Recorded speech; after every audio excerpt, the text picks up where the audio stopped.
Hey guys नमस्ते।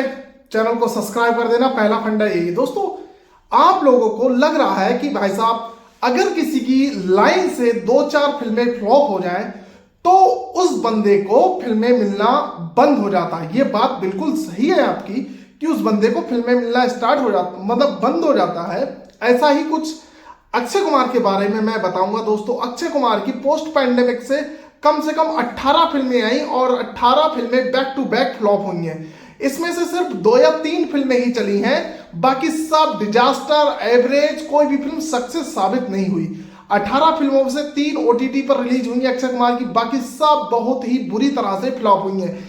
लोग कह रहे हैं भाई साहब अक्षय कुमार को कमबैक की जरूरत है, तो मुझे नहीं लग रहा कि अक्षय कुमार को कमबैक की जरूरत है। कुछ एनालिसिस मैंने किया है, लोग कह रहे हैं कि अक्षय कुमार को कमबैक की जरूरत है। कमबैक क्या होता है अक्षय कुमार के लिए? कमबैक कुछ भी नहीं है भाई साहब। जो लोग कह रहे हैं कि अक्षय कुमार का कमबैक हो जाए, डजेंट मैटर। अच्छे बहुत सारे एक्टर ऐसे हैं जिनकी 2-3 फिल्में अगर फ्लॉप हो गई तो उनको बॉलीवुड का कोई प्रोड्यूसर नहीं मिलता है, मगर ऐसा नहीं है दोस्तों। लास्ट टाइम जो सबसे बड़ी डिजास्टर, सबसे बड़े बजट की फिल्म रही बड़े मियां छोटे मियां, भाई साहब पूजा एंटरटेनमेंट ने इसको प्रोड्यूस किया था। तो खबरें ये आ रही हैं कि पूजा एंटरटेनमेंट ने अपना बंगला गिरवी रखकर इस फिल्म को प्रोड्यूस किया था, 350 करोड़ रुपए में बनाया और अब 1.5-2 साल बाद उसका बंगला भी बिक गया है। तो अक्षय कुमार ने भाई साहब काम किया है, बहुत सारे लोगों को बिकवा दिया है।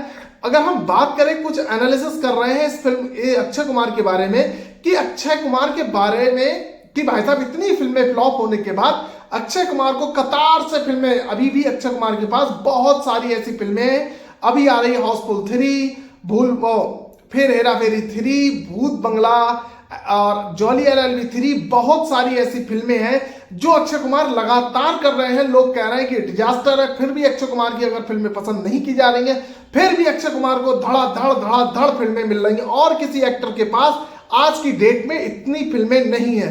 तो मैं आपको बताऊं दोस्तों, इसी का एनालिसिस करूंगा दोस्तों बेल बॉटम आई थी पहले, 150 करोड़ में फिल्म बनी थी। पोस्ट पैंडेमिक के बाद में बेल बॉटम ने 150 करोड़ का इसका बजट था, 50 करोड़ इसने कमाई, ये भी डिजास्टर साबित हुई।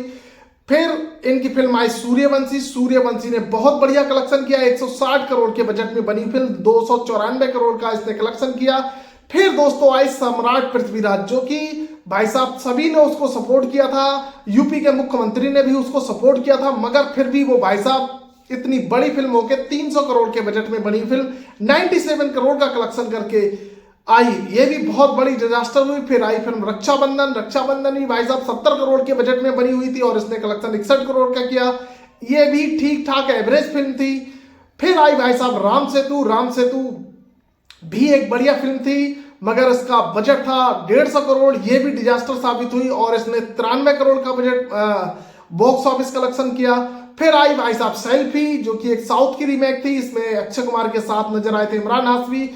ये भी बहुत बड़ी डिजास्टर हुई, इसको 100 करोड़ में भाई साहब बनाया गया और 20 करोड़ इसकी रिकवरी थी। फिर आई भाई साहब OMG 2 सीक्वल था, कम बजट था, 60 करोड़ का बजट था और इसने कमाए ग्लोबली 250 करोड़ रुपए। ये सीक्वल था, चल गई भाई साहब। फिर आई अक्षय कुमार की फिल्म मिशन रानीगंज का बजट 55 करोड़ था, मगर इसने 45 करोड़ में ही घुटने टेक दिए।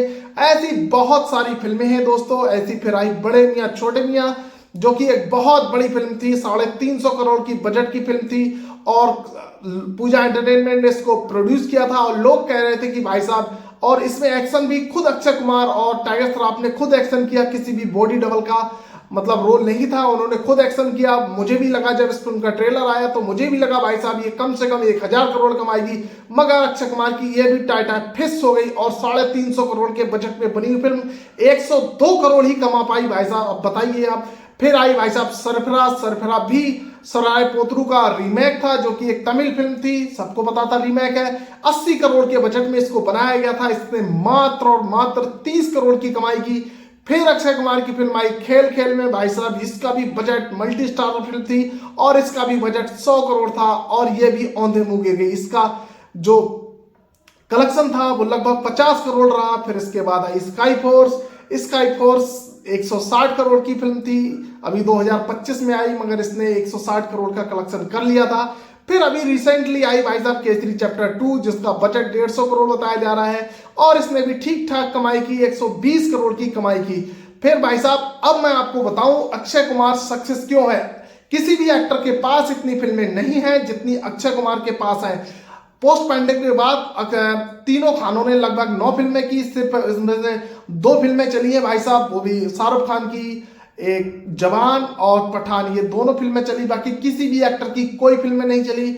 ऐसे ही अब मैं आपको बताऊं जैसे सम्राट पृथ्वीराज आप फिल्म ले लो, इसका बजट 100 करोड़ था और इसके ओटीटी राइट्स भाई साहब 40 करोड़ में बिके थे और म्यूजिक राइट और टीवी पर दिखाने के राइट्स। तो जो भी फिल्में होती हैं जैसे बहुत ज्यादा बजट की फिल्में होती है उसी प्रकार से उसका सैटेलाइट मतलब ओटीटी जो नेटफ्लिक्स पर दिखाते हैं उसका जो चार्ज रहता है वो बढ़िया बिक जाता है दोस्तों। और फिर म्यूजिक जो होता है वो भी बढ़िया अमाउंट में बिक जाता है और फिर सैटेलाइट टीवी पर दिखाने के राइट्स होते हैं वो भी बढ़िया अमाउंट में बिक जाते हैं। तो भाई साहब जैसे शहजादा फिल्म आई थी सम्राट पृथ्वीराज ने लगभग 70 करोड़ का, जो भी अक्षय कुमार की फिल्म आती है दोस्तों ओटीटी राइट्स उसके लगभग 50 से 60 करोड़ में बिकते ही हैं, लगभग 50 से 60 करोड़ में बिकते हैं। म्यूजिक राइट्स भी 10 से 15 करोड़ में बिक जाते हैं और सैटेलाइट राइट्स भी लगभग 20 से 25 करोड़ में अक्षय कुमार की फिल्म के बिक जाते हैं। अब जब इनको फिल्में नहीं मिल रही थी तब इन्होंने क्या किया, ये खुद को प्रोड्यूसर बन रहे हैं फिल्मों की और फिल्मों को खुद प्रोड्यूस कर रहे हैं। खुद प्रोड्यूस करने का मतलब ये है दोस्तों जैसे अपनी फीस नहीं लगाई और फिल्म को कम बजट में शूट करके ओटीटी राइट्स बेचकर इन्होंने पहले ही मुनाफा कमा लिया। जैसे शहजादा आई थी 65 करोड़ का इसका बजट था दोस्तों, 47 करोड़ इसने कमाई की थी, मगर ओटीटी सैटेलाइट राइट बेचकर इसने 65 करोड़ का कलेक्शन एडवांस में कर लिया। ऐसी सिकंदर अभी आई सलमान खान की, तो इसका भी यही हाल है दोस्तों। सिकंदर ने रिलीज होने से पहले ही 165 करोड़ के सैटेलाइट साइट ओटीटी राइट्स और म्यूजिक राइट बेचकर कर लिया। तो जिन लोगों को लग रहा है कि अक्षय कुमार का कमबैक होगा, मैं उनको बता दूं अक्षय कुमार को कमबैक की कोई जरूरत नहीं है।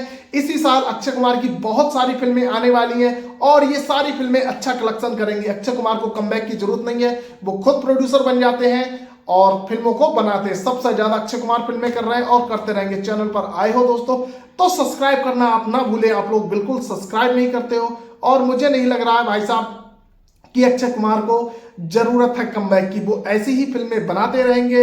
ओटीटी राइट्स फिल्मों का बजट, हाँ लास्ट टाइम जो फिल्म आई थी बड़े मियां छोटे मियां उसका बजट बहुत था 350 करोड़, मगर अब अक्षय कुमार खुद को प्रोड्यूसर बन रहे हैं जिसके चलते इन फिल्मों का बजट बहुत कम होने वाला है और अक्षय कुमार को कहीं ना कहीं फायदा होने वाला है।